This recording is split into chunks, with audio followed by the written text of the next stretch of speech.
Efendim iyi akşamlar. Evet, yeni bir halk meclisi gecesiyle bu akşam da karşınızdayız. 2 haftalık bir aramız olmuştu. Zaten bir önceki hafta bayramdı. Hemen bayram sonrasına organizasyonumuzu yaptık ve bu akşam Türkmenköy'deyiz. Daha önce gelmeyi planladığımız ancak işte böyle sarkıntılarla bu akşama denk gelen bir program. Düğün salonunda güzel bir havada gerçekleştiriyoruz programımızı. Tabii gerek bölge sorunları gerek ülke sorunları neyi konuşmak istiyorsa vatandaşlarımız onları aktaracağız. Açılış konuşması için sözü Sayın Reşat Akar'a vereyim. Sonrasında da mikrofon vatandaşlarımızda olacak. Hep beraber dinleyeceğiz. Neler konuşulacak. Sayın Akar buyurun. Evet, ben de katılan herkese hoş geldiniz diyorum. Bizi ekran başında izleyen bütün vatandaşlarımıza sevgi saygılarımızı gönderiyorum. Bu güzel geceyi organizede muhtarımız Sayın Ayşe Korol'a çok teşekkür ederiz. Belediye Başkanımız Sayın İlker Edip her zaman bu tür programlarda katılarak katkısını koyuyor. Ona da çok teşekkür ederim. Milletvekillerimiz Sayın Hüseyin Angoremli bu akşam bizimle birlikte.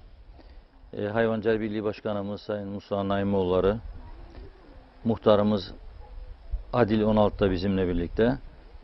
Dolayısıyla güzel bir program olmasını diliyorum. 2 hafta ara verdik diye inanın birçok kişiden, birçok vatandaşımızdan telefon aldık. Ne oldu diye. Tabii arada bayram vardı biliyorsunuz. Yoksa bizde dur dinlen diye bir alışkanlık yoktur. Çalışıyoruz. Hafta 7 gün, yıl 365 gün görev başındayız. Her 2 hafta bir ara vermek zorunluluğu ortaya çıktı. Şimdi bu akşam kaldığımız yerden devam ediyoruz. Ve tabii ki hepimiz biliyoruz ki ülkemiz gerçekten hep konuştuğumuz her dönemde elbette bir takım sorunlar yaşıyorduk ama artık öyle bir noktaya geldik ki gerçekten artık çok ciddi ve çok kritik bir sürecin içindeyiz. Hem Kıbrıs sorunu açısından hem iç sorunlar açısından. Bildiğiniz gibi elektrik kurumunda sendikanın grev tehditleri var, grev uyarısı var. Ay başına itibaren yeni jeneratör alınmasını istiyor. 28 milyon dolarlık bir harcama gerektiriyor. Hükümet böyle bir paranın olmadığını söylüyor. Biz gazete olarak bunun üzerinde çok ciddiyetle duruyoruz, televizyon olarak da. Yarınki yayınlarımızda da göreceksiniz yeni bir takım değerlendirmeler olacak.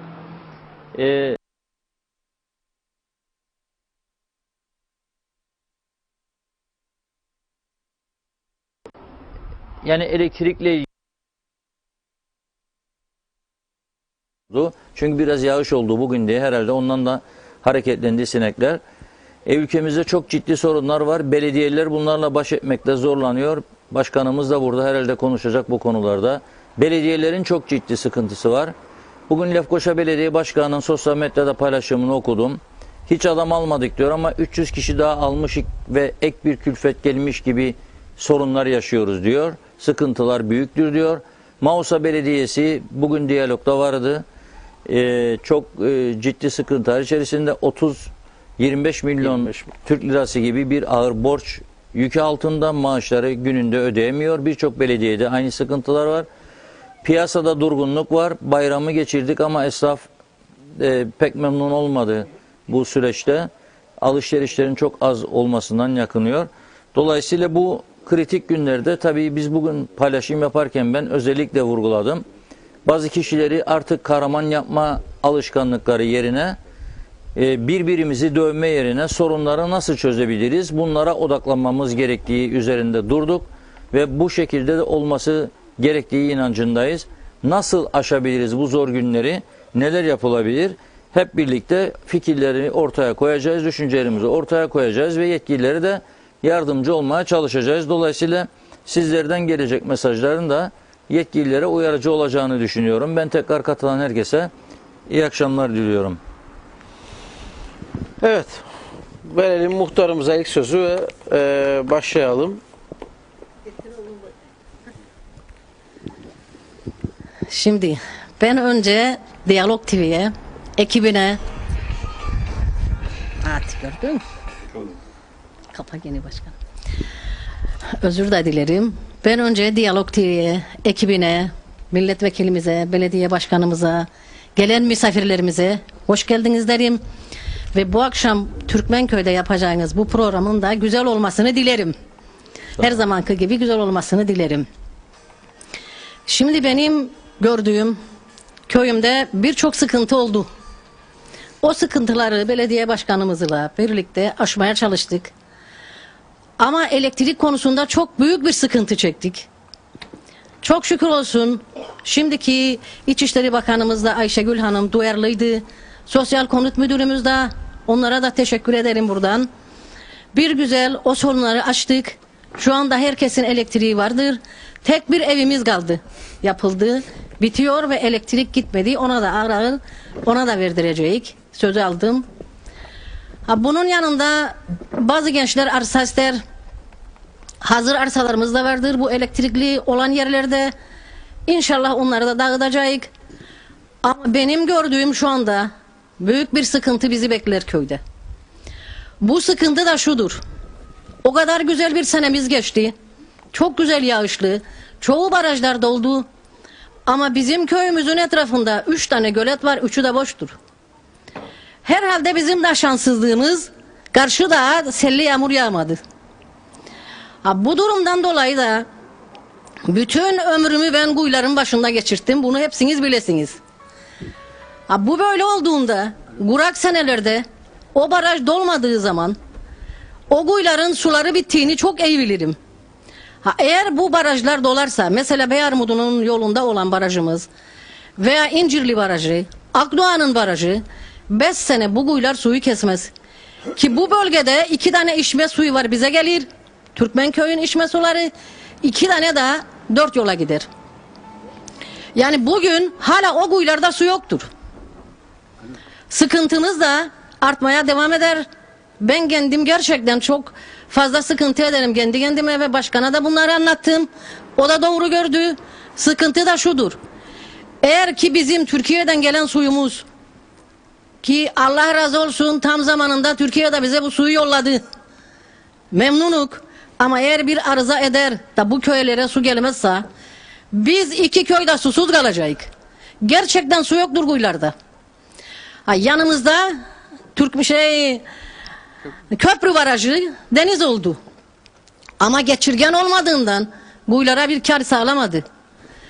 Ben de yani bunu fark ettiğimde başkana dedim, başkan bu durumu düşünürüm, sen ne den? Doğru düşünün der. Yazı yazdık. Şimdiki bakanımıza götürdük. İyi niyet ile karşıladı. Dedik ki yazımızda bir proje çıkaralım. Bir şekilde bu göletten bu 2 baraja 3 baraja su aktaralım ki yeraltı suları beslensin. Çünkü bu denenmiş bir şeydir. Yani bu barajlar dolsun 5 sene hiçbir kuyularda arıza olmaz. Ama şansımızdan gelmedi su. Halbuki da Dinç Yüreğin bakanlık döneminde de Allah iyiliğini versin onun da bu barajı bir güzel de temizletti bize. Yani tertemiz durur. Gelse su içine çok güzel olur ama gelmedi. Bakanımız, şimdiki bakanımız, Tarım Bakanı iyi niyet ile karşıladı bizi. Umarım bu işin üstüne düşerler. Biz de yani bak başkanım biraz evvel söyledi. Bak tekrar konuştuk dedi. Olumlu bakarlar, inşallah olur. Biz de bu sıkıntıları çekmeyik. Yani sıkıntı şu anda büyüktür. Ben görürüm. Evet. Yani bu içme suyu dışında kullandığınız sular değil mi? İçme, evet, kuyular.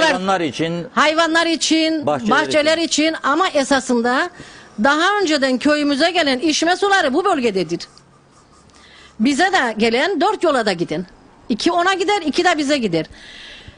Ve bak işte başkanın yüzü şu anda gerçekten o kuyularda su yoktur. Hadi bahçe kuyularını bir kenara çekelim. Ama eğer Türkiye'den gelen suyu tekrar ediyorum bir arıza olur da gelmezse biz ne yapacağız? Yani bunun sıkıntısını çekelim.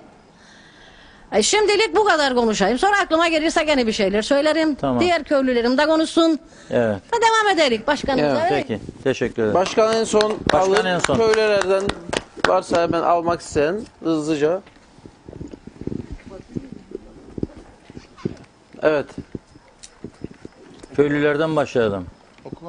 Şimdi o zaman ilk sözü verecektik şeye. bir abimiz gelirken tutuşturdu elimize mektubu okuyayım, kısa bir şeydir. Yatmaya gitti. Evet, Ahmet Necip Özmanevra. Sayın Akar, öncelikle köyümüze hoş geldiniz diyor. Siz bu yazıları okurken büyük bir ihtimalle ben uyumuş olacağım. Çünkü gece saat 3 gibi Mandıra'da olmam lazım. Sağım için. Sayın Akar, genellikle %80-90 bütün yazılarınızı okurum. Hepsinin altına imzamı atarım. Yani aynı düşüncedeyim ülke konusunda. Bölgemizin sorunları çok büyüktür. Küçük başta Medivizna ve İskapi aldı başını gidiyor. Bölgemize tam donanımlı bir ziraat mühendisi yok. Belediye seçim zamanı evlere havara dağıtmakla meşgul, fakat köy mera yolları çok kötü. Son zamanlarda bir düzeltici getirildi. Olan toprağı yoldan aldı ve yolu araziden aşağıya indirdi. Yarın kışta bu yollar dere yatağı olacak. Allah hakkımızı hayır demiş Ahmet Necip Özmanevra. İlk konuşmamı yaptı gibi olsun o zaman. Ben Evet. okumuş olayım, bizden çıksın. Sonra devam edelim. Evet. Ben Aslanköy'den katılırım. Ben şimdi gerçi ismim Devri Sofu, yani bu Müktar'ın dediğine katılacağım ben. Şimdi Müktar dedi ki yani bu barajdan, Kutla Barajı'ndan kendi barajlarına su aktarsınlar. Tamam, güzel bir şeydir ama acaba Kutla Barajı'ndaki su temiz mi? Bence Kutla Barajı'nda gelen su arıtmanın suyudur. Hasbulat'tan gelen arıtma suyudur. Yani bu %100'dür, çünkü ben bütün ovaların içindeyim. Kandıdere bu sene dop dolu akar. Yani bu su oraya gider. Şimdi eğer aktarırlarsa ondan orada benim içme sularındandır. Miktarım yani burası yanlıştır. Yani başka türlü bir taktik bulmaları gerekir. Bu benim kişisel görüşümdür. Yani. Yani bunu iyice araştırsınlar. Ondan sonra bir sorun yaşamasınlar tekrar, bu sıkıntı, bu suyunu buraya aktarınca. Tamam, var onun içinde doğal yağmur suyu, doğrudur.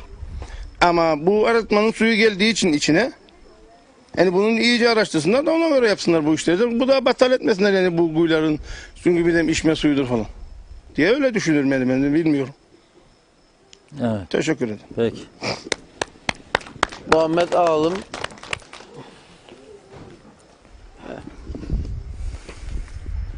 Hemen verelim mikrofonu. Yok mu konuşmak isteyen?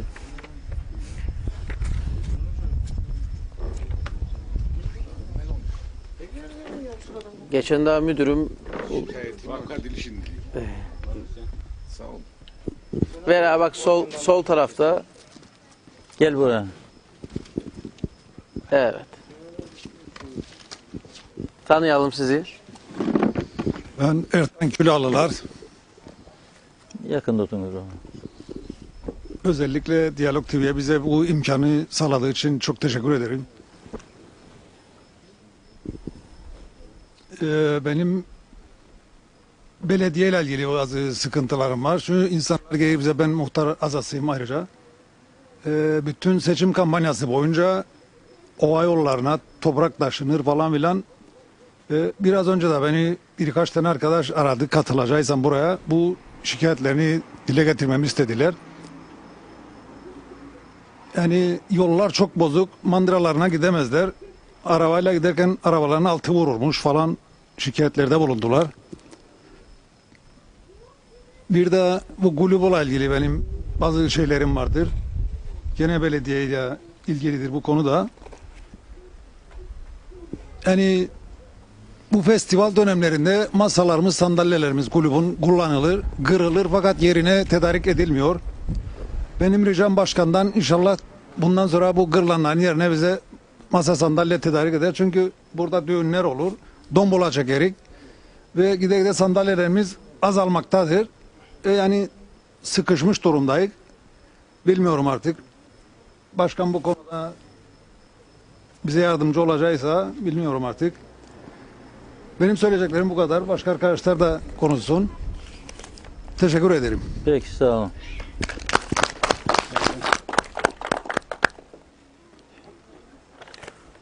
Evet, süremiz kısıtlı. Konuşmak isteyenler söz alsın. Hayvancılar yok mu köyden?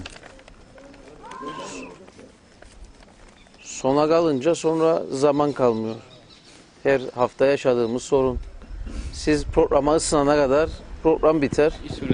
Bu defa. Buyurun, ayağa alalım sizi lütfen. Tanıyalım sizi. Ben Nevzat Aksal, Biyarbundu'dan konuşuyorum. benim daha çok şikayetim Beyermudu sınır kapısından. Yani devletin buraya 4 mamur atayacak kadar Parası ve gücü olsa. parası mı yok, bu kadar aciz mi? Yani gidip de orada yarım saat, 1 saat kuyrukta beklemek. Yani o insanlar, ya bizi bırakın. Rumlar gelir şu, para bırakmak için gelirler bu şeye, bizim Bravo. tarafa. Biz onu dahi beceremiyoruz yani. Artık ne diyeyim? Geçen defa geldiğinizde Beyermuduna gene bir şikayetim olmuştu bir kuyu Doğru. için. Ertesi gün o kaymakam, istemem de adını da söyleyeyim, adamlarını yolladı.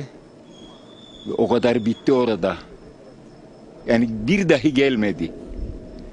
Beni dinlediğiniz için teşekkür ederim. Bu konuda biliyorsunuz biz diyalog hem gazete hem televizyon bu sınır kapıları konusunda sürekli yayın yapıyoruz. Evet, evet. Yani Metehan kapısı da Beyermudu kapısı da sürekli son dakika diye televizyonda da ekranda geçiriyoruz. Okuruk. Ve birazcık teşvik oluyorlar. Hemen önlem alıyorlar. Alıştı onlar da diyalogda görür görmez telefon açarlar. Takviye polis gönderirler, muhaciret memuru. Biraz rahatlar. Geçici bir süre ama aynı görüşteyim sizinle. Bu iki sınır kapısını idare etmesini bilsek Türkiye'den bir kuruş yardım almadan ayaklarımız üstünde durabilecek noktaya gelir. Çünkü dediğiniz gibi gelirler, akaryakıt alırlar. Dün gene bir haber koyduk. Rum tarafına da gidip bakıyoruz. Hem ben bakarım hem arkadaşlarım gider gelir fiyatları alıyoruz. Gelen adam buraya akaryakıt aldıktan sonra geçer bir markette de durur. Bir iki paket sigara alır ama şimdi artık başladı. Zepse meyve de alırlar. Domates bizde dün 2 liraydı açık pazarda Lefkoşa'da. Evet. Rumlarda da 15 lira.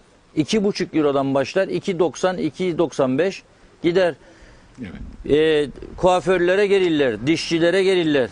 Yani iyi para akışı başladı. Çark tersine döndü son 2 yıldan bu yana. Evet, evet. Bir de iki toplumun ilişkilerin gelişmesine de katkıda bulunur. Bizi görürler, tanırlar. Vahşi olmadığımızı görürler. İyi insan olduğumuzu görürler. O açıdan da çok önemlidir. Tabii. Yetkililer bu mesajı alsın. 4 tane memur atayacak. Çok para vardı. Ayrıca binlerce de fazla memur vardı. Evet. Devlette Yani bunu da yetiştirip beceremezsek- muhacerete kaydırabilirler. Bunu da beceremezsek yatıp da ölelim. Bravo. Teşekkür ederim. Evet. Şimdi bu konuyla ilgili başkan biraz sonra bilgi de verir. Şu Dışişleri Bakanı geldi geçen gün Beyermudu'na takip ettiğim kadarıyla daha detaylandırırız. Evet devam edelim. Konuşmak isteyen varsa söz verelim. O zaman Ver var, arkadaşlar. en arkaya geldi.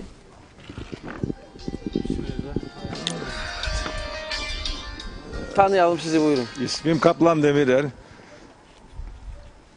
Bu gece için de buraya gelip de halka hizmet verdiğiniz için önce de size teşekkür ve minnettar duyarık. Sağ ol. Ama ben bir gerçeğe inanmaktayım ki siz de sesinizi duyuramazsınız. Bizim yapmış olduğumuz dilekçeler de sesini duyurmaz. Çünkü ben hiçbir makam yoktur ki bir dilekçe vermedim. Ve bu dilekçenin karşılığını alamadım. Yani makam içerisinde başsavcılık da vardır. Başbakanlık da vardır. Efendime Tarım Orman Bakanlığı da vardır. Sorarım ki hangi çağdayız ki bugün bir vatandaş elektriksiz, yolsuz ve susuz yaşasın? Ve bunun bedelini 10 yıl önce ben ödedim ve elektrik kurumu beni dolandırdı. 2 kere gazeteye çıktım. Beni dolandırdılar diye başsavcılığa yazı da verdim. Beni dolandırdılar diye başbakanlığa yazı da verdim. Sayın efendim 10 TL tonu su ödenir mi? Benim suyum yoktur ya. Ben suyu kimden alacağım? Kaymakamlıktan mı, başbakanlıktan mı? Su yolum da yoktur. Ölen hayvanları da doğaya atmaktayız. Geçen sene hepsini attık. Mecbur kaldık çünkü yağan yağmur bize afat getirdi. Çıkamadık evimizden yolsuz. Ve bunu geldi barış gücü bizzat yerlerinde gördü. 1000 tane yaklaşık hayvanım öldü benim. Ve bu yazıyı içeri dilekçeden verdim. Ve 10 yıldır bu dilekçelere cevap veremeyen bu makamlar son bana Erkut Şahali'nin söylediği bir tek söz kaçacağı gün oldu. Sayın efendim sen elektriksiz öleceksin dedi. Teşekkür ederim dedim. Başka bir şey söylemek istemem. Evet, üzücü bir şey. Niye elektriksiz öylesiniz ki? Bu çağda böyle bir şey olmaz. Evet, belediye başkanımıza geçmezden önce tamamlayalım vatandaşları. Mustafa Naimoğulları Bey de burada, Hayvancılık Birliği Başkanı. Bu bayramda çok konu oldu bayram süresince et fiyatları Mustafa Bey. Güneyden için 35 lira da bizden için 70 lira. Çok konuşuldu. Öncelikle herkese iyi akşamlar. Bütün gezdiğiniz köylerde ve ziyarette bulunduğumuz bütün yerlerde herkesin şikayeti hizmet eksikliği. Burası Gondeya. Türkçe ismi de Türkmenköy. Ve Türkmenköy'ünde bir bayan muhtarı vardır. Yıllardır da muhtarlık yapmaktadır. Takdir edecek bir şekilde de muhtarlık yaparak tekrar seçilmiştir. Tabii ki öncelikle bu bölgede hayvancılarımız daha fazla küçükbaş hayvancı yapıyorlar ve ağır yollarının hizmet alamadığı şikayeti vardır. Bu noktada gittiğiniz bütün bölgelerde zaten bu şikayetler mevcuttur. Elektrik, altyapı sıkıntısı, belediyeler kendi imkanlarıyla bazı belediyeler yapmaya çalışıyor. Maddi gücü güçlü olan Değirmenlik Belediyesi bunu başarmıştır. Ama diğer belediyelerde bu hizmet eksikliği halen daha görülmektedir. Öncelikle bütün vatandaşlara eşit mesafede olmak gerekir. Eğer siz halkın bir bölümüne başka türlü veya başka bir köye başka türlü bir hizmet, diğer bir köye daha değişik bir hizmet verirseniz burada eleştiriye odak olursunuz ve altyapısında eksikliği de size özellikle bu programlarda size dile getirir halk. Bu programların güzel tarafı Sayın Akar, halk rahatladı. Halk kahve köşelerinde kavga etmekten kurtuldu. Özellikle bu programlara çıkarak derdini, sıkıntılarını dile getirerek siyasetin içinde olan belediye başkanlarından muhtarlara, azalara kadar, bakın biraz önce muhtar azası olan arkadaşım apar topar buraya geldi. Köylünün sıkıntısını dile getirsin diye. Azalara kadar herkes ve birçok sivil toplum örgütü başkanları da baskı altında olmaktadırlar. Eğer siz doğru hizmet vermezseniz halk bu programlara çıkar. Davet edilse de edilmese de bu program herkese açık bir programdır. Gelir ve dile getirir. Siz de halkın önünde kendi kendinize bunun cevabını verirsiniz. O yüzden halk konuşmaya devam ediyor. Özellikle Kurban Bayramı süresince siz de dile getirdiniz. Küçük esnaf da mutlu değildir. Satışlar bu yıl geçen yıla göre iyi değildir. Evet. Kurbanlık kesimleri bile iyi olmamıştır. Olmadı. Canlı hayvan fiyatları çok artmamasına rağmen sorgulanan et fiyatlarının durumudur. Her zaman ortaya konan da odur zaten. Çünkü özellikle şunu ifade edeyim ben. Ülkede 50 liraya da et var, 80 liraya da et var. 100 liraya da et satılmaktadır. Bunların tabii sorgulanması gerekir. Canlı hayvan fiyatları her yerde aynı olmasına rağmen et fiyatları neden değişkendir? Bunun için tabii ki kimse halkı güneyden et alıyor diye sorgulayamaz. Bak biraz önce siz dediğiniz güneydeki halk 2 yıldır kuzeye geçiyor. Akaryakıttan sebzeye, meyveden her şeye buradan alışveriş yapıyor. Bu işte karşılıklıdır. Artık herkes bunu sorguluyor. Fiyatları çok iyi biliyorlar. Dövizin kuruna göre ona göre ayarlama yapıyorlar. Gidip oradan da alıyorlar. Buradan da alıyorlar. Daha fazla çoğunlukla burada almaktadır. Süt ve süt ürünleri güneyde çok pahalıdır. Bizde elim daha da ucuzdur. Eti de durum aynıdır. Biz kendi ev ödevimizi yaptığımız sürece canlı hayvan fiyatlarını ve et fiyatlarını aşağı çıkabiliriz. Bugün ülkece önce Tarım Bakanlığı ve tarımı yönetenler 1 lira 30 kuruşa aldığı arpayı 1 lira 66 kuruşa satarsa o zaman burada pahalıya yatan devlettir. Devlet eliyle bugün yem fiyatları pahalı olmaktadır. Elektrik fiyatını herkes şikayet ediyor. Elektrikten şikayet ediyor. Kim pahalı ediyor elektriği? Devlet. Ve bugün kurumlar bundan da şikayet edilmesi doğaldır. Çok su 10 lira 9 lira tonu su mu olur üretimde? Böyle bir şey olabilir mi? Birçok belediyede halen daha belediyesini tutunuz Lapta Belediyesi'ne kadar buradaki birkaç belediyenin dışında 5 liranın altında su satan üretimde yoktur. 5'ten altında yok, satan yoktur. 7 lira. Lefkoşa Böyle bir şey olabilir mi? Bugün sorguluyorlar. 2 lira 30 kuruşa alınan su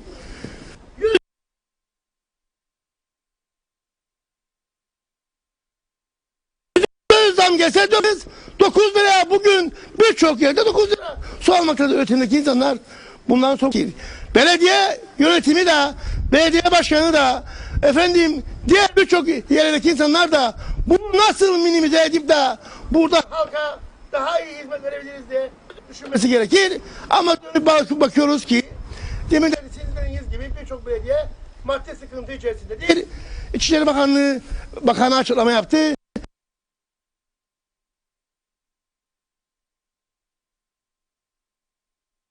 Belediye 14'e mi düşürülecek, 6'ya mı düşürülecek? Hala bu reform konusunda da bir adım atılmış değildir.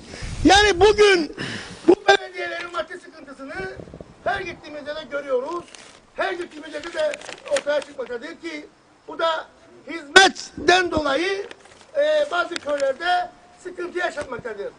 Sayın Akar, özellikle halk bu programdan sonra bunların değişmemesi, bunların hayata geçmemesi için sorunlarının bizi eleştiriyor, sizi eleştiriyor. Programlara sunuyoruz, bu konuları dile getiriyoruz. Ama belediyeler buradan çıkınca bunları düzeltmiyor. Çünkü biz daha önce de bunları bu belediyelere Sayın Belediye Başkanı'nın olduğu ve bağlı olduğu bütün köylere gittik. İncirli'nin dışında bütün köylere gittik. Tek tek gittik. Ve halen daha bakın Türkmenköy'de ağır yollarında sıkıntı vardır. Ağla gidemiyorlar. Bir tane arkadaşım da demin mektup bıraktı. Miadi Vizna hastalığından dolayı. Ya iskarpi dediğim yani. Bugün güneyde de 100.000 tane küçükbaş hayvanda bu hastalık mevcuttur. Bu sadece hayvan ıslahıyla bu hastalığı öne geçebilirsiniz. Miadi Vizna veya Brusella eti kontrollü olarak tüketilebilen bir ettir. Herhangi bir sıkıntısı yoktur. Iskarpi? Güneyde de bugün Scrappy de tüketilebilir. Zaten bizim ülkemizde Scrappy mevcut değildir. O yüzden daha fazla küçükbaşta görülen Miadi Vizna ve Brusella'dır. Brusella'da %5'lere düşürüldü. Sürekli taramaya devam ettiği için Miadi Vizna konusunda ciddi sıkıntı yaşıyoruz. Bu da ıslah bu hastalığa dayanıklı ırklar oluşturmak ve özellikle hayvancının bilinçlendirilmesi, beslenme dengesizliğini ortadan kaldırmak. Yıllardır burada yaşıyoruz. Bu yıl yüzümüz güldü. Bu yıl yüzümüz gülmesine rağmen eğer siz arpayı 1 lira 66 kuruşa satarsanız satamazsınız. Çünkü neden? Dünya borsalarının arpanın liman teslimi fiyatı 90 kuruşa düştü. Mısır 1 lira 25 kuruş, 1 lira 30 lira düştü. Arpa bugün Mısır'la aynı değerdedir. Yarın göreceksiniz ki piyasada 30-40 bin ton arpa vardır. En az 2-3 ayda tükenir. Toprak Gölleri Kurumu piyasadaki arpa bitmeden 1 kilo arpa satamaz. Bu da ne zamandır? Kasım ayı. Kasım ayından önce 77 bin ton arpa ve buğday aldı. 20 bin tonu Geçitkaya'da sahada arazide dökülmüştür. 20 bin tonu. Bunun yağmurlar başladı. Acilen hayvancının alması gerekir. Hayvancının bu fiyata alma gücü yoktur. Mecburiyetten alabilecektir belki ama bu da Kasım ayını bulur. Kasım ayında yağmurlar başlar ve Kasım ayından sonra yağmurlar devam ederse bu arpalar ne olacak? Tabii ki bunun düşünülmesi lazım. İleriye dönük olarak bunların ortaya konması gerekir. O yüzden köylü arkadaşlarla konuşsunlar. Ben şunu ifade edeyim. Ben belediye başkanlarından, belediye encümenlerinden, muhtarlardan ricam şudur. Buradaki sorunları acilen belediyelere, encümenlere, meclise taşısınlar. Çözebilecekleri şekilde, yani ağır yol olur deyip de göz ardı edilmesin. Hızlı bir şekilde bu sorunlar halkın ve köylünün sorunları çözülsün. O zaman köylü daha mutlu olur ve takdir eder kendilerini. Bu sorunlar uzadığı sürece ve geç kalındığı sürece işte yaşıyoruz hep. Ne kadar sıkıntı yaşadığımızı. Ben teşekkür ederim arkadaşlar. Sağ olasınız. Evet Reşat Bey, öncelikle köyümüze, bölgemize hoş geldiniz. Ben biraz sisteme dair konuşmak isterim. Bugüne kadar Cumhuriyet kurulalı yaklaşık 40 yılda 40 hükümet diyebiliriz. Benim inandığım en önemli unsur istikrar. istikrarsız bir yaşam içerisinde giderik. Benim söylemek istediğim şey bu başkanlık sistemi hakkında. Artık gerçekçi anlamda bu ülkede bir takım yerlerin oynanılması, bir şeylerin değişmesi gerektiğini düşünüyorum Reşat Bey. Düşünün ki bir bakan bugün hükümet güven oyu aldı. 1,5 yıl, 2 yıllık hükümetlerin hep ömürleri vardı. Geçmişte hep böyle oldu.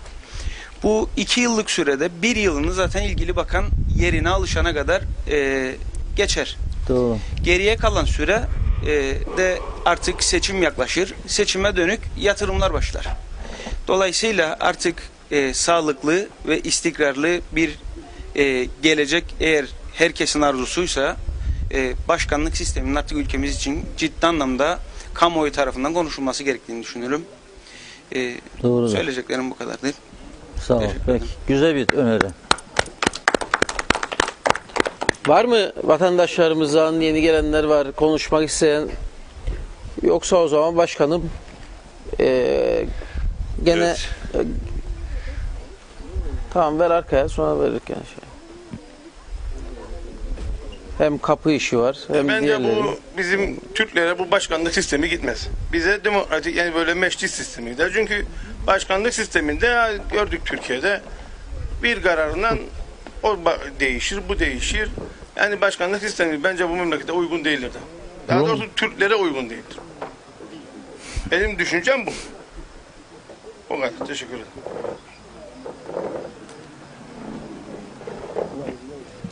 Ver bakalım. Ver. Bir şey ya konuşan olursa gene şey deriz, veririz. Başkanım siz hem bu kapıyla ilgili bilgiyi verin hem şu ana kadar yapılan konuşmalardan kaç olduk? 136.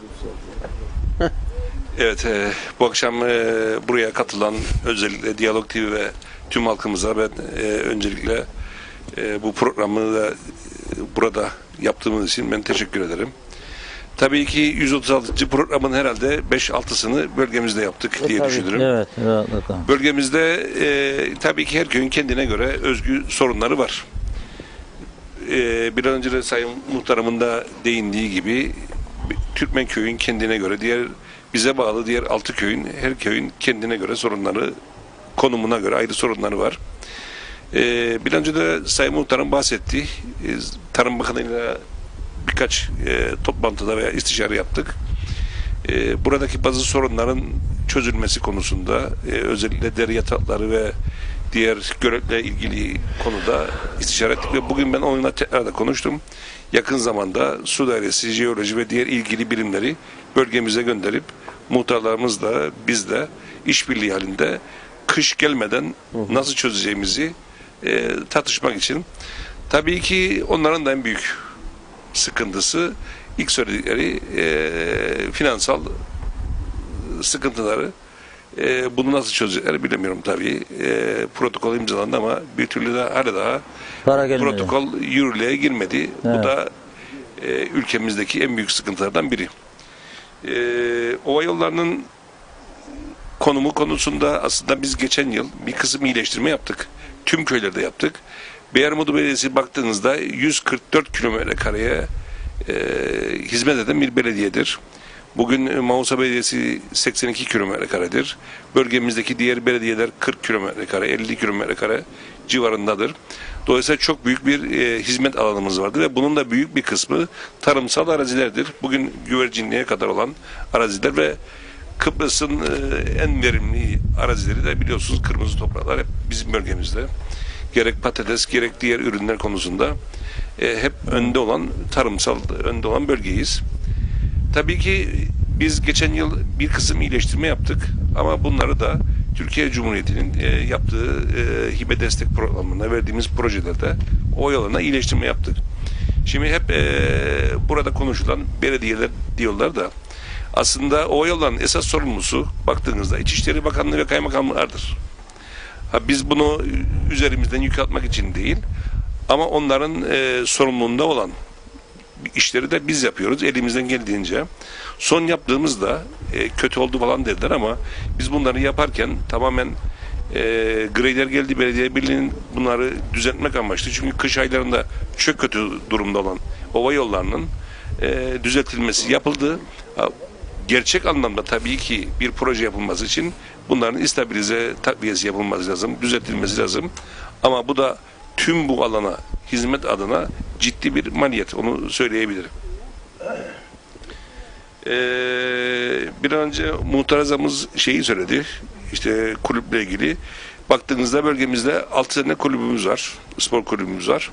Hepsine de eşit oranda elimizden geldiğince destek vermeye çalışıyoruz.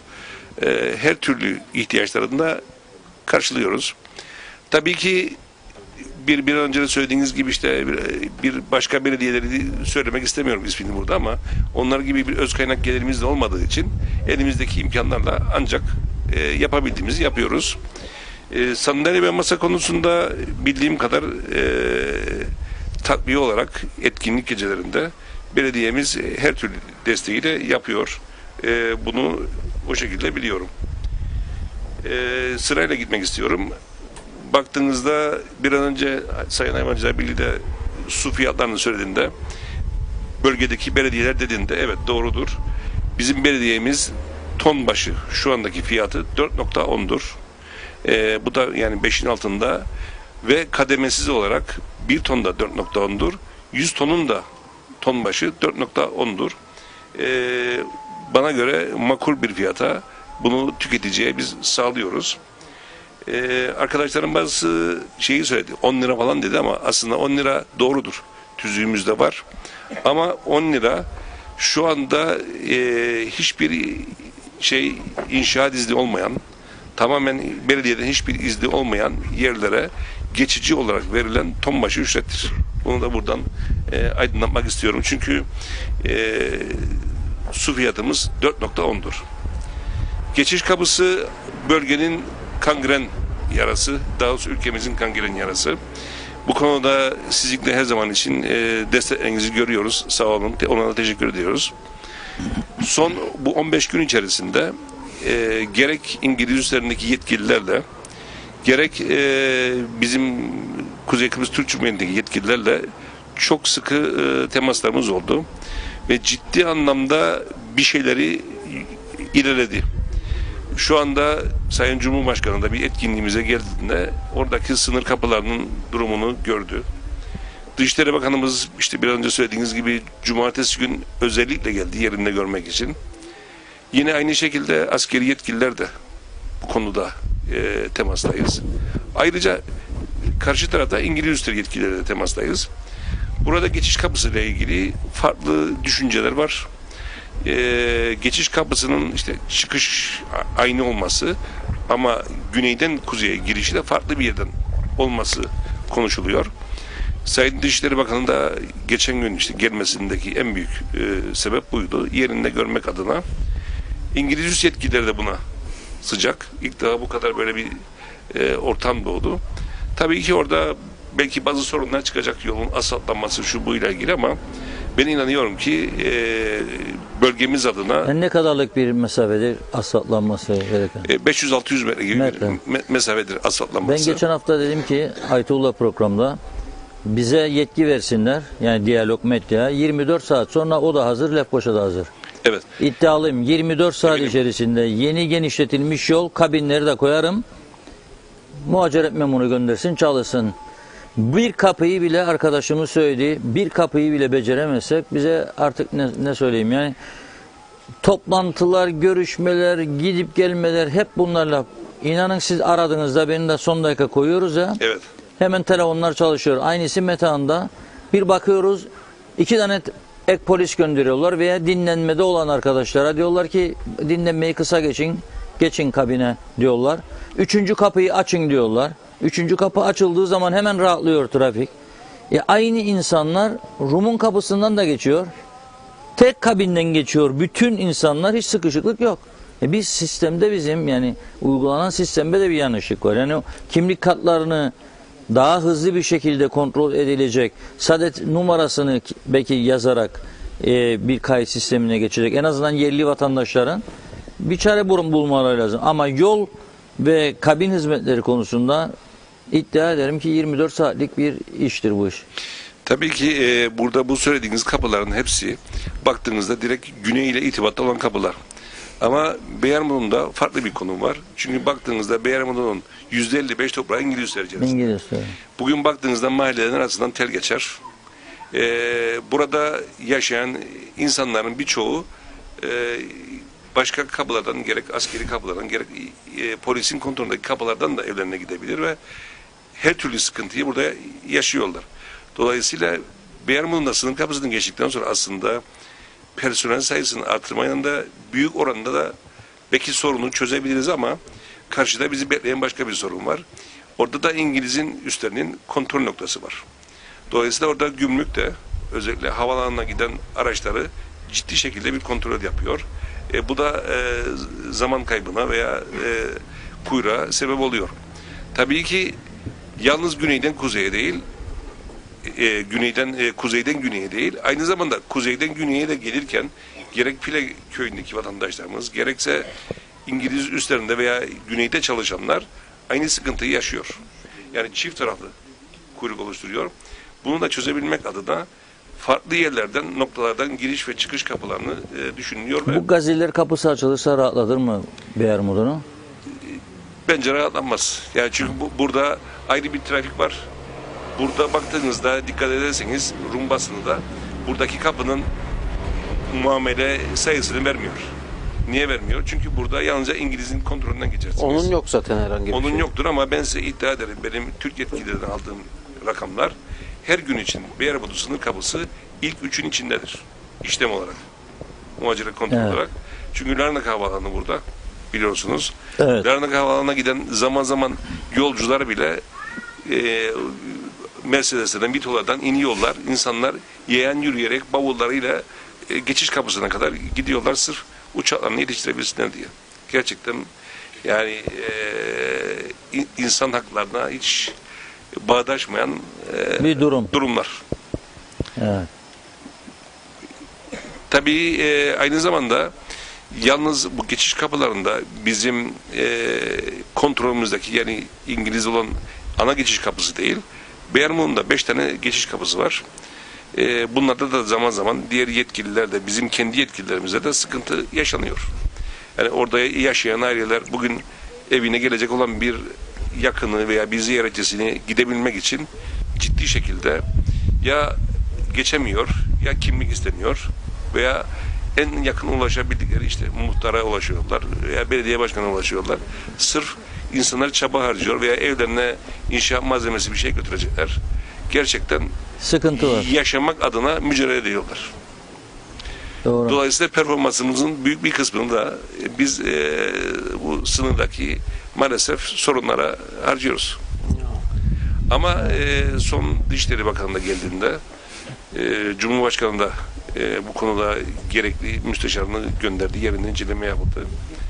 Ben ümitliyim yakın zamanda bu geçiş kapısıyla ilgili farklı noktalardan giriş ve çıkışın olur diye düşünüyorum. Çünkü ilk defa İngiliz üst yetkilileri de bize bu kadar yakın Ya. bu konuda. Yani sorunun çözülebileceği yol belli zaten. Onun Yakındır diye yoğunlaşılıyor. düşünüyorum. Yakındır diye düşünüyorum. İnşallah. Temennimiz o. Bir tanesi olsun çözülsün bakalım. Peki teşekkür ederim. Evet, var mı vatandaşlarımızdan konuşmak isteyenler, gerek köyle ilgili gerek bölgesel konularda arka tarafa verelim. Tanıyalım sizi mikrofonu alınca. Ayağı alabilir miyiz lütfen? Merhaba, Kamera çeksin. hoş geldiniz. Ayağı alabilir miyiz lütfen? Buyurun. Merhaba, hoş geldiniz. Hoş bulduk. Hoş bulduk. Ben gördüğüm kadar KKTC hiçbir zaman temiz değil. Bütün yol kenarları maşappa dolu, şişe dolu. Hiçbir ilgilenmez. Demez dur, trafikte. Çukurdur yollar. Hiçbiri demez aman. Bu yollar tamir ister. Hiçbiri yapmaz bu işleri. Birazcık KKTC yakın. Mikrofonu biraz yakın. Ha. KKTC'yi biz yerde bulmadık. Tezelden beri mücadele ettik ve bu Kıbrıs toplumu buraya geldi. kan döktük, can döktük. Ama bizi dinleyen yoktur. Benim 3-4 tane evladım var. Hiç kamuda işlemez. Almadılar evlatlarımı. Evet. Daha çok şeyler söylemek isterim ama burada durmam lazım. Çok teşekkür ederim sizlere. Hoş geldiniz. Sağ olun. Evet, var mı başka? Hanımefendi, siz de tanıyalım. Hoş geldiniz özellikle. Hoş bulduk. Reşat Bey başınız sağ olsun. Sağ olun. Teşekkür Aynı ederim. zamanda Aytu Bey siz de hoş geldiniz. Ben Hoş bulduk. Güney Kıbrıs'a değineceğim yani komşu tarafa değineceğim. 15 yıldır güneye gideriz. Oradan hizmet alırız hastanelerden yani. Bu zamana kadar bize baktılar. Şimdi bize bakmıyorlar. Yani bizi hastanelerinden dışladılar. Gidin size Türk tarafında hizmet versinler. Nedir bu? Orada ikamet etmemiz gerekirmiş. Buradan yetkililere seslenirim. Yani Cumhurbaşkanımıza seslenirim. Bir el atsın bu olaya. Çünkü benim eşim orada işledi. O zaman kesinti niye yaptılar bu insanlardan? Bunca yıldır niye kesinti yaptılar? Benim gibi çok Türk arkadaşlar var orada gördüm. Hepsi mağdurdur. Evet. Yatırımları olduğu halde o zaman yapmayacaklardı. Kesinti yapmayacaklardı bu insanlardan. Onlar buraya gelse bizim halkımız onlara diyecek acaba hastanelerimizde ikamet etmezsiniz Türk tarafında da biz size veremeyiz sağlık şeyi. Evet. Sağlık hizmeti. Evet. Bize aynen böyle söyledi. Sadece, Doktorlar dahi aynen böyle söyledi. hala Yeni da bir sistematiğe emeklilerden- gidiyoruz. Size artık bu saatten sonra veremeyiz hizmet. Evet. Gidin Türk tarafında şey yapın. Şimdi geçenlerde bir şikayet geldi bize, kullandık. 4000 civarında Rum tarafından maaş alan emekli var bizim tarafta, sigortalı. Ve o Evet. insanlardan maaşlardan %1,5-2 civarında vergi de kesiyorlar. Sağlık fonu kesiyorlar ve buna rağmen onlara da bakmamaya başlamışlar. Cumhurbaşkanımızdan rica ettiler onlar. Biz de yazdık gazetede. Bunu yetkililerimizden isterik. Yani Sormuş bir el atsın. Anastasiya dese Cumhurbaşkanımız demiş, benim haberim yok bundan demiş. Aynen böyle cevap. Yani Haberim yok ilgilenirse büyüklerimiz yani bu konuyla ilgili yani çünkü biz mağdur durumdayız. Bütün dosyalarımız kabarık orada. Ameliyatlarımızı, şeylerimizi, her şeyimizi onlar biliyorlar yani orada. Yani mağdur durumdayız. Gidin diyorlar Türk tarafında baksınlar size. Hani biz yeni bir sistematiğe gidiyoruz. Sağlık şeyine gidiyoruz. Biz burada veremeyiz size. Siz burada ikamet etmeniz gerekir. Böyle bir şey olabilir. Gerçekten mağdur durumdayız. Yani yetkililerimiz artık yani bir şey yapsın. Yani onlar buraya gelse bizimkiler aynı şeyi söyler mi kendilerine? Bana birebir yani doktorlar söyledi onu. Randevu veremek size artık. Yani bunca zaman verdiler 2 ay 3 ay neyse. Veremek size. Bütün randevularınız iptaldır. Çünkü siz şeyde değilsiniz. Sistemde- Forma doldurduk. Evet forma doldurduk. Gönderdik. Lefkoşa'ya vergi dairelerine gitti. Kendilerinin taraflarına. 2 ay oldu. Hiçbir sonuç yok. Arkadan duyarım Türk oldukları için yani burada ikamet etmedikleri için elenirler. Bir ellerler yani. Evet. Buradan yani yetkililerden. Önemli bir konudur. Doğru. Cumhurbaşkanımızın da bilgisindedir benim bildiğim bu konu. Evet yani ilgilenirlerse artık yani elimiz bağlı kaldık. Teşekkürler ederim. Sağ ol. Evet, var mı? Arkada var.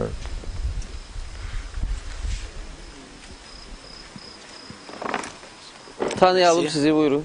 İsmim Seyfi Hansa. Öncelikle herkese hoş geldiniz diyorum. Diyalog TV, Sayın Belediye Başkanım, misafirler.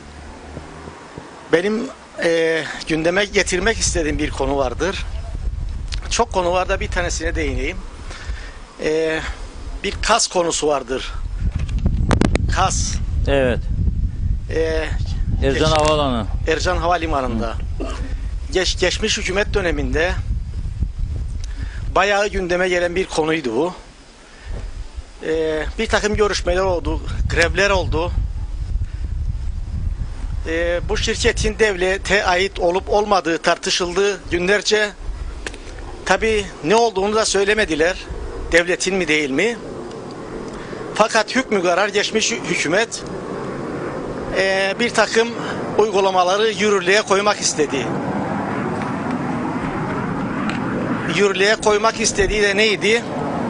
Kendi yandaşlarından 3-5 kişiyi işe sokmak. Sadece bunu yaptılar. Hükümet değilse niye aldılar? Hükümetse dışarıda kalanları niye almadılar? Bunu sormak isterim ben. Hükümetse niye almadılar? Hükümet değilse niye aldılar? 18 kişiyi işe aldılar bu arkadaşlardan. Onlara sözüm yok, niye girdiler? Girsinler. Çünkü yıllarını bu şirkete verdiler. Gece gündüz orada çalıştılar sabahlara kadar. Yanlış uygulamalarla bu şirket batırıldı. Batıranlar meydanlarda. Batanlar sokaklarda aç, sefil. Çocuk sahibi insanlar vardır. Aile sahibi insanlar vardır. İşe ihtiyacı olan insanlar vardır. Bunların acaba tekrar hatırlanıp da bir çözüme kavuşturulacak mı? Bunu sormak isterim ben. Size göre bu kas niçin battı, niçin yürütülemedi? Sadece popülist politikalar. Sadece. Ben doğruya doğru demeye çalışan bir insanım. Ben 30 yılımı Ercan Havalimanı'nda verdim. Orada çalıştım, çalışırım. Ben neyin ne olduğunu çok iyi gördüm sabahlara kadar. 60-70 kişilik işe 100-130 kişi, 150 kişi. Benim 2 tane kardeşim vardı, bir de gelinim. Bu işe giremediler. Mağdurlar. Tamam, siz devam edin de mikron olmadı. Müsaade et de ben konuşurken konuşayım. Tabii Bir sorun varsa, bir sıkıntın varsa çıkıp söyleyebilin. Yani benim sıkıntım seninle ilgili değil. Evet, devam edin. Belki de aynı şeyi söylemek isterik ama sen farklı yoldan gitmeye çalışın. Sadece ve sadece popülist politikalar. Ve maalesef geçmiş hükümet ben çözeceğim dediğinde bu sorunu çekip aldı 18 kişi bu çalışanlardan işe. 30 kişi de kendi yandaşlarından KAS adı altında geçici olarak devlete soktu 6 ayın içinde. İsimleriyle bilirim. 48 kişi aldı, 38 kişisi KAS, diğer 30 kişisi de kendi yandaşlarından. Ve hala o partilerin bir tanesi şimdi iktidardadır. Acaba ve şimdiki hükümet Ulusal Birlik Partisi de o dönemdeki grevde olan çocuklarımıza, arkadaşlarımıza destek verirdi. Destek verirdi. Şimdi hükümetin başındadır. Acaba bu sorunu çözebilecekler mi? Çözmeyi düşünürler mi? Lütfen bir şekilde çözsünler. Çünkü insanlar bu şekildedir ki bu memleketten soğumaya çalışır. Soğur. Yani bu memleketin vatandaşı çocuğu bu topraklarda çalışamazsa, ekmek kazanamazsa, kök salamazsa nerede çalışacak? Nereye gitsinler? Bu aileler bu çocuklarını bir şekilde işte ama düşük maaş ama yüksek maaş bir iş sahibi yapmaya çalışır. Sonunda bu haller gelir başlarına. Evet. Yani bu soruna bir el atılması lazım, bir çözülmesi lazım. Bu ve bunun gibi sorunlara yok ki sadece KAS. Bu sadece bir örnektir. Ve bu çocukların bir kısmı Kıbrıs Türk Hava Yolları'ndan döneminden gelen ve çalışanlardır. KAS'ta devam ettirildiler. Neden devam ettirildiler? Siz sahip çıkın bu şirkete, biz size sahip çıkacağız dendi. Ve Kıbrıs Türk Hava Yolları personelinin tümünü çektiler, aldılar devlete. KAS'ta çalışanların da 18 kişisini aldılar ve bu sorun çözüldü. Öyle zannederler ki çözüldü. Ama çözülmedi. Vicdanları rahat mı acaba? Ya. Erhurman son bir ay kala bana çocuk kendisi söyledi. Tanıdığım ismini de verebilirim. Hükümet bir ay kala gitsin çekti. 2 yıl çalışan bir çocuğu son hükümetten gitmeden aldı KAS'tan devlete. 2 yıl çalıştı. Tahsil düzeyi de sınırlıydı. Ondan sözüm yoktur. Sınırlı veya yüksek. Ben gitmeyen de seni alacağım dedi kendine ve çekti aldı kendini. Sayın Tolga Atakan istediklerini aldı. Ve şimdi halen bakandır. Sayın Tolga Atakan bunlara duyar duysun. Halen bakandır. Bir grev komitesi oluşturuldu KAS'tan. Bir komite oluşturuldu. O komitenin başında Erkut denen biriydi. Ve o şirketin batırılması olaylarında onun da parmakları vardı. Az da olsa vardı. Ben aradığımda sorduğumda kendini nasıl bu alımlar yapılacak? Bana söylediği bir ifade vardı, hiç unutmam, ömrüm boyunca unutmayacağım. Önce dedi benim adamlarım girecek. Aynen bu ifadeyi çıksın gelsin karşıma yüzleşirim. Önce benim adamlarım girecek dedi bu işe. Bundan buraya söyleyecek bir şeyim yoktur. İşte onun adamı, bunun adamı memleketi nereye getirdikleri belli. Memleket bu hale geldi. O onun adamı, bu bunun adamı. Şimdi koyacak adam da kalmadı işlere. Evet, çok teşekkür ederim dinlediğiniz için. Sağ ol.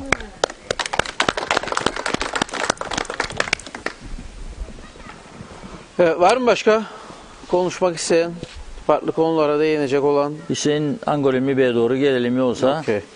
Şarkı söylemek isteyen ne olabilir? Bir güzel türküyle kapatalım bu akşam.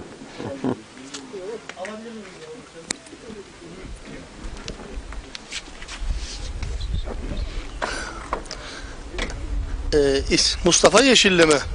Öncelikle köy bölgemize hoş geldiniz. Ve ben konuşmama başlamadan önce dün rahmetlik olan, bugün gömülen Türkmenköy'deki Hayrettin abimize, Nevzat abimize Allah'tan rahmet, sevenlerine ve tüm köye de başsağlığı diliyorum. Sizlere çok teşekkür ediyoruz Diyalog TV olarak.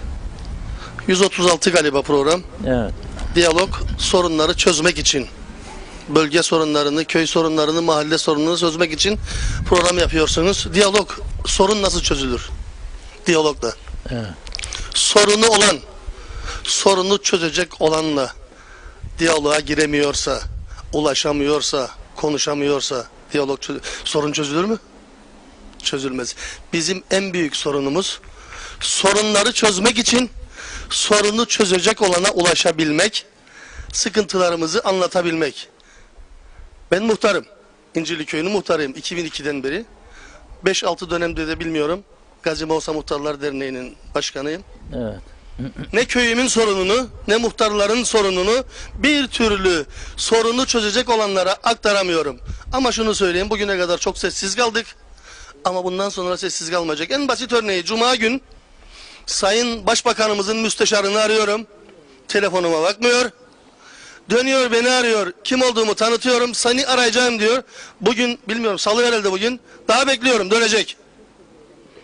Yani sorun nasıl çözülür? İlla gidip yani birileri gibi eylem yapacaksın, grev yapacaksın, bağıracaksın, çağıracaksın. Sorun çok, anlatmayla bitmez. Ama sorunu çözecek olanın sizi kale alması lazım. Doğru. Kale alması için de telefona bakacak. Veya şunu söyleyeyim, hiç kimse yanlış anlamasın. Sayın Belediye Başkanımız geçen sene seçimlerden sonra muhtarları, belediye meclis üyelerini ve azaları topladı. Toplandık tesisler'de. Orada kendisi de ben söyledim. Oradaki olan herkes şahittir. Bilmiyorum meclis üyesi var mı burada. Lütfen bizim telefonlarımıza bakın. Bizi kale alın. Biz kendimiz için bir şey istemeyiz. İstersek yapmayın. Belediye başkanı kale almaz. Bakan kale almaz. Milletvekili kale almaz. Muhtarlar Derneği'nin 10 aya yakındır bir sıkıntısı var. Sayın Belediyeler Birliği Başkanı'ndan yazılı randevu talep ettim, sözlü randevu talep ettim, araya birilerini koydum. Maalesef alamadım. Yani sorun çözecek. Allah razı olsun sizden ya. Siz görevinizi yapıyorsunuz, iyi işler yapıyorsunuz ama maalesef sorun çözemiyoruz. Çünkü sorun çözecek olanlar, sorunu olanları kale almıyor. Çok teşekkür ediyorum. İyi akşamlar diliyorum. Görüşmek üzere.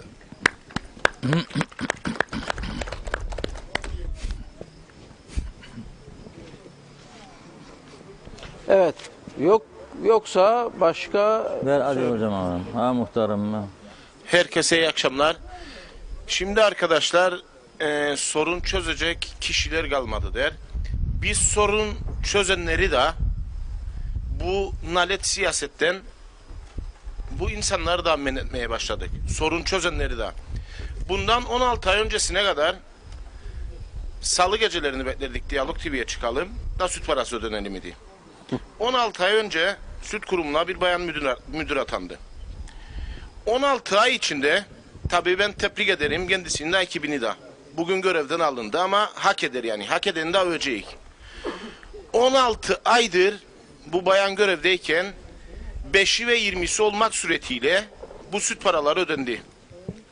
16 ay önce bir süt kurumu binası vardı.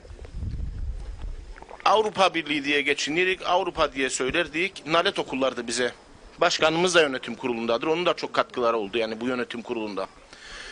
Öyle bir bina yaptılar, öyle bir düzenleme yaptılar ki bugün gittiğimizde gerçekten bir kurum olduğu, bir devlet kurumu olduğu, takdir edilecek bir kurum olduğu meydanda. Bir mali düzenleme yaptılar. O kadar güzel şeyler yapıldı ki yani gerçekten tebrik etmek lazım. Bugün görevden alındı. Yani lanet olsun bu siyasete ki olanı da bozarık, olmayanı da bozarık. Böyle bir aşamaya geldik bugün. Aynen öyle. Ve tarihinde ilk defa Hayvancılar Birliği bugün red kullanıldı bu müdürün görevden alınmasında. Ve bugün herhalde biraz önce siz de takip ettiğiniz sosyal medyada patlama oldu. Yani biz artık bir silkinmemiz lazım. Ya gezerik 136 programdır insanları hiç mutlu görmeyik. Aynen Kıbrıs öyle. halkı mutsuz ya. Her yerde kabus. Bütün partileri de böyledir yani. Ya ben parti Ha, ayırmadım. ne sağdır ne sol. Yani Hepsi görevini- o gelir onunkunu alır, Ya bu gelir görevini ötekininkini alır. yapanını bırakın görevinin başında. Ya. Yeni gelen arkadaşlara tebrik ederek geldi görevinin başına inşallah daha iyisini yapar. Ama olmayacak bir düzen varıldı. Gurulu bir düzen oldu. Ve çok güzel giderdi bu şey yani hayvancılık Evet. sektörü süt kurumu tarafından. Günü gününe ödenirdik. Tahlillerimiz yapılırdı. Laboratuvar yenilendi. İlk defa personel alındı. Münhalinan. Profesyonel kişiler alındı. Üniversite mezunu, tertemiz çocuklar. Yani bunlar yaşanırken neden bu düzen bozulur? Yalnız orada değil tabii. Her yerde aynıdır. Başarılı kişilerin görevi başında kalması lazım. Bu memlekette bir şeyler olmak istersek başarılı kişilerin kalması gerekir. Evet. 45 yıldır siyaset geldik bugünlere geldik. Belediyelerde 2 dönem önce Oktay Kayalbı yediler Mausa'dan. Bugün belediye battı. Battı gitti eyleme var 25 milyon borç. Kim ödeyecek? Yani başarılı kişilerin artık görevlerinde kalması gerekir. Eğer başarısız ise bir dönem tutup göndereceksin. Zor bir şey değil ya. Halkın da artık gözünü açması lazım. Guru gümbürtüye gidip de bu sandıklarda oy veririk. Adam düğüne gider, cenazeye gider oy veririk gene ya. İş yapan adama oy vermeyik. Doldurduk meclisi onuru öderik herkesi. Yok benim düğünüme geldi, yok benim cenazeme geldi, yok bana merhaba dedi. Ya iş yapalım artık. Ve çok az bir ömrümüz kaldı. Bu memleket gidiyor, bu Kıbrıslılar gidiyor. Herkesin gözünün açılması gerekir. Teşekkürler. Çok doğru. Bravo muhtarım. Hüseyin Angol Emmi Bey'e ver. Hüseyin Bey.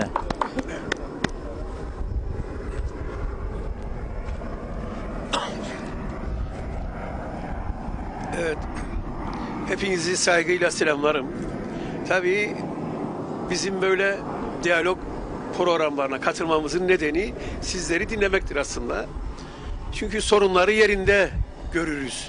Ve bu da elimizden geldiğince bunları alır ve ilgili yerlere taşırız arkadaşlar. Mesela benim bu akşam aklıma bir konu geldi. Muhtarlar konusu.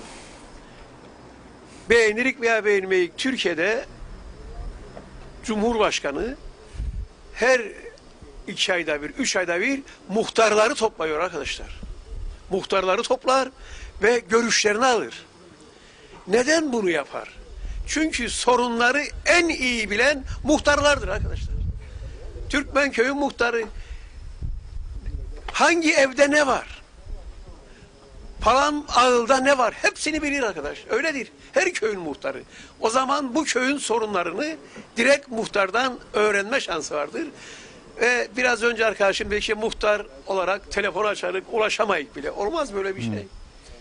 Başbakan mesela bizim şimdi kim ise bu başbakan bana göre 3 ayda bir 50'şer muhtarları toplasa ve dinlese arkadaşlar.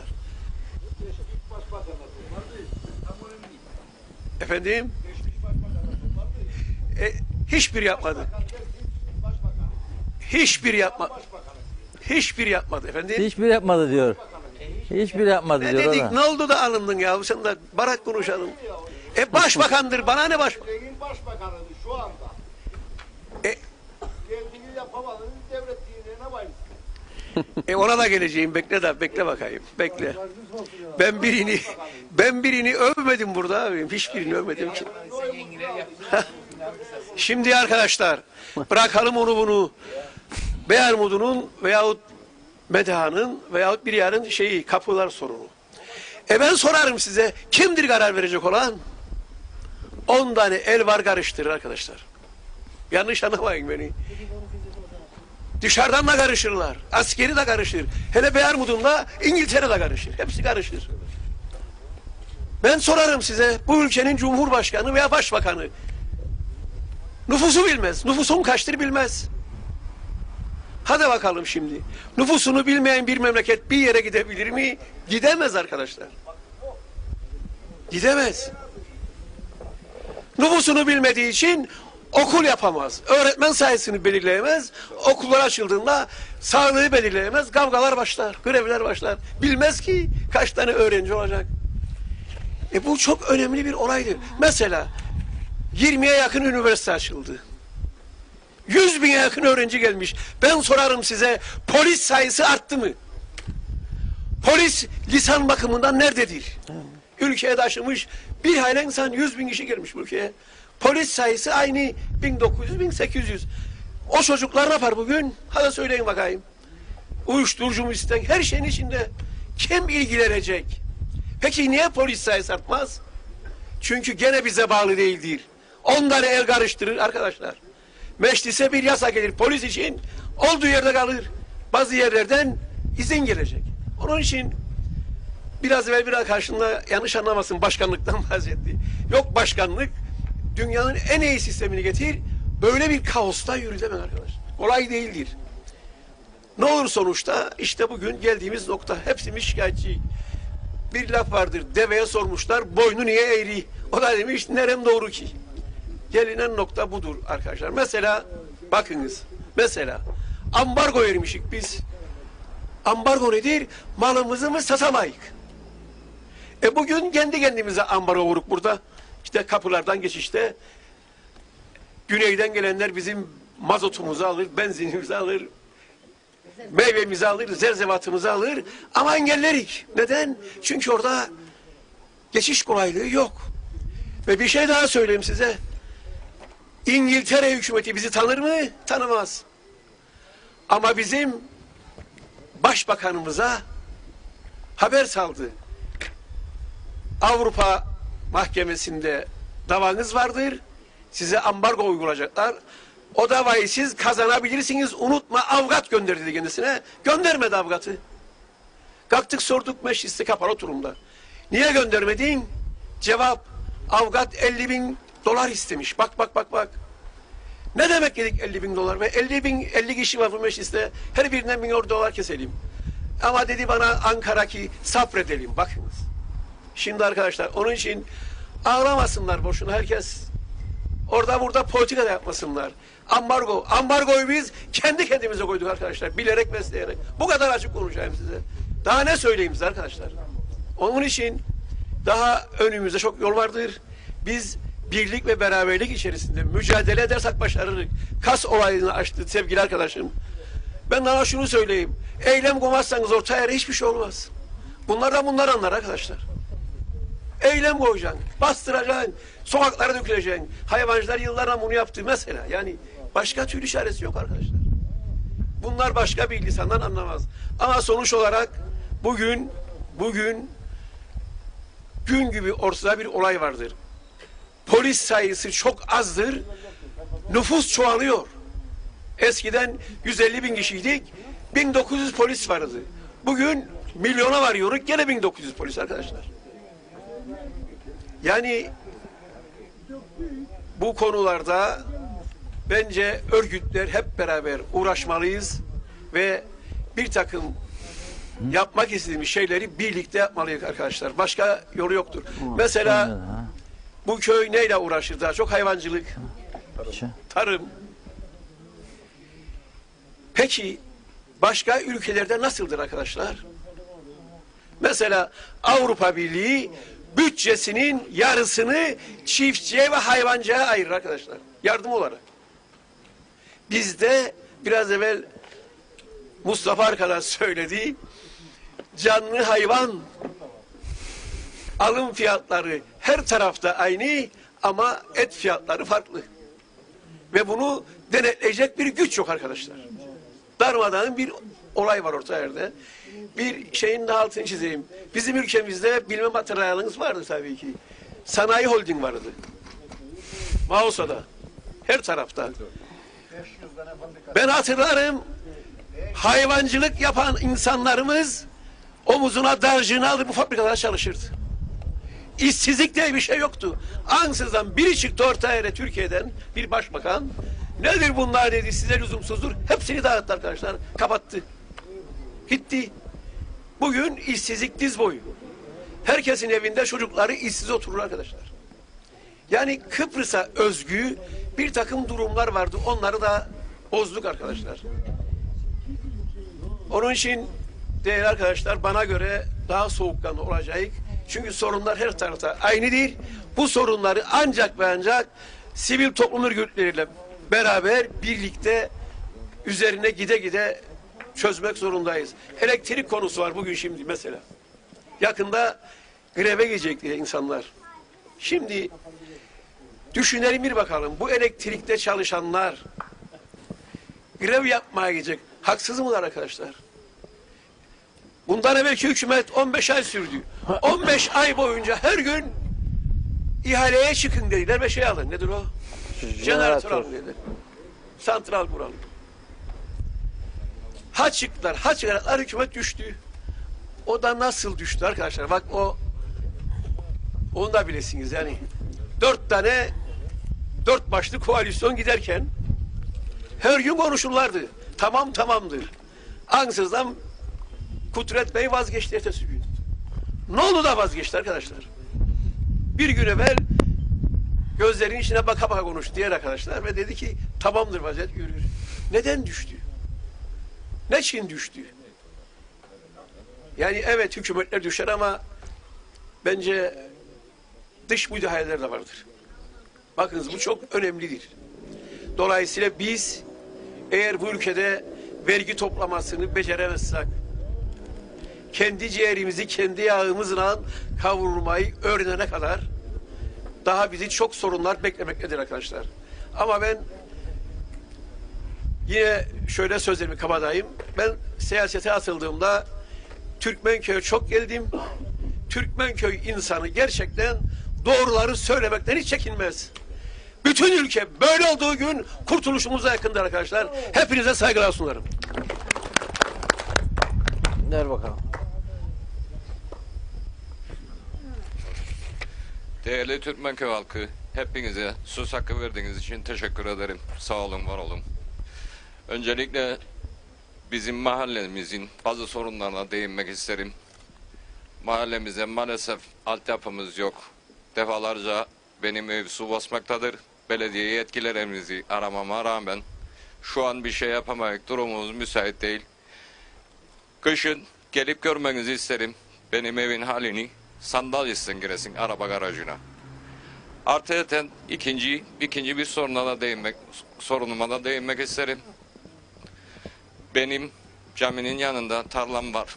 Onu yan tarafında kamu malı olmasına rağmen el altından istimlak edildi. Kamulaştırma emri de el altından hakimin odasına gönderildi. Maalesef 2016'dan beri mahkemelerde sürünmekteyim. Bu konuya hiçbir netice de alamadım. Buradan sayın yetkililerime seslenin. Konuyla ilgili en kısa zamanda bir çözüme kavuşursa memnun olurum. Hepinize çok teşekkür ederim dinlediğiniz için. Sağ olun, var olun. Evet. Verelim oraya da.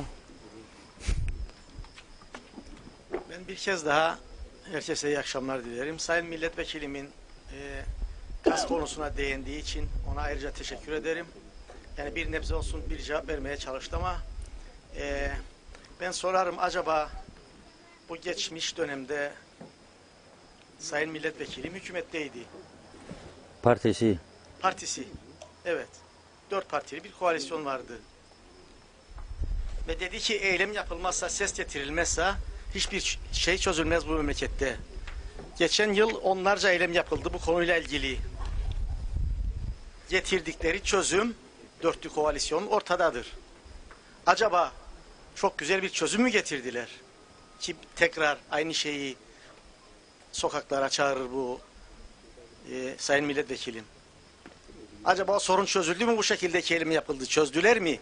Lütfen bir cevap isterim bu konuda. Demek ki biraz daha yüksek ses çıkması lazımdı demek istedi. Çıktı Sayın Akar, çıktı, ses çıktı, günlerce çıktı. İntihar olayları Biliyorum. yaşanıyordu.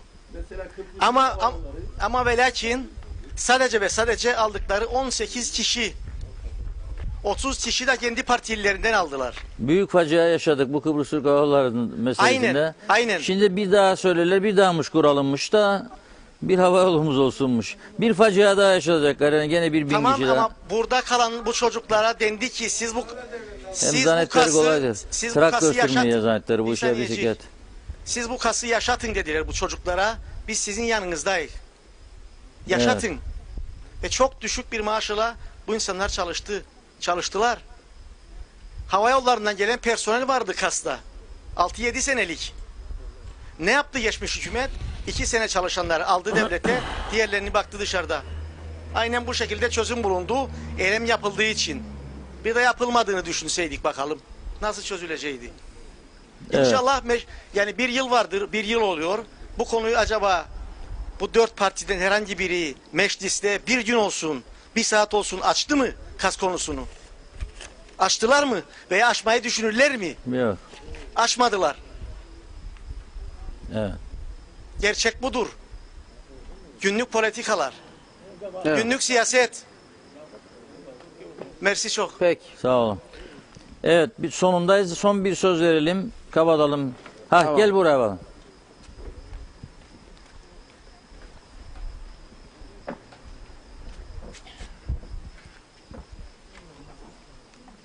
İlk önce gelen misafirlerimize ve sizlere teşekkür ederim köyümüze geldiğiniz için. Ben geçen gün liseye giderdim. Haklı. Aklımda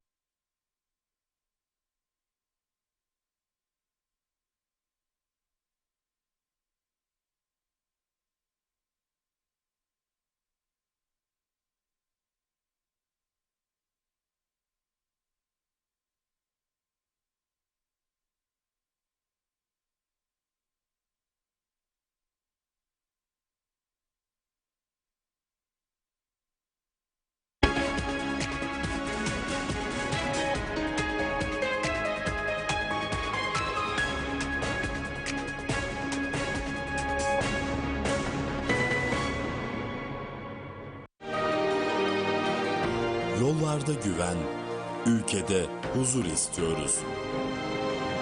Polisimizden daha çok denetim, sürücülerden dikkat bekliyoruz. Başka ocaklar sönmesin. Diyalog Medya Grubu. Yaptığı yayınlarıyla Kuzey Kıbrıs gündemine damgasını vuran Diyalog TV, internet yayıncılığında yeni bir çığır açıyor. Diyalog TV Facebook canlı yayın. Diyalog TV yayınları artık Facebook canlı yayında. Yapmanız gereken tek şey Diyalog TV grubunu takip etmek. Haberler, son dakikalar, gündemi belirleyen programlar hepsi yanı başınızda.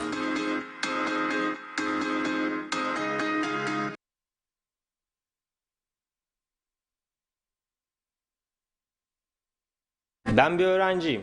İlk kan bağışımı 18 yaşında yaptım ve hala hayat kurtarıyorum. Sen de kan ver, hayat kurtar. Ben bir anneyim, kan bağışlıyorum. Çocuklarıma örnek oluyorum. Sen de kan ver, hayat kurtar.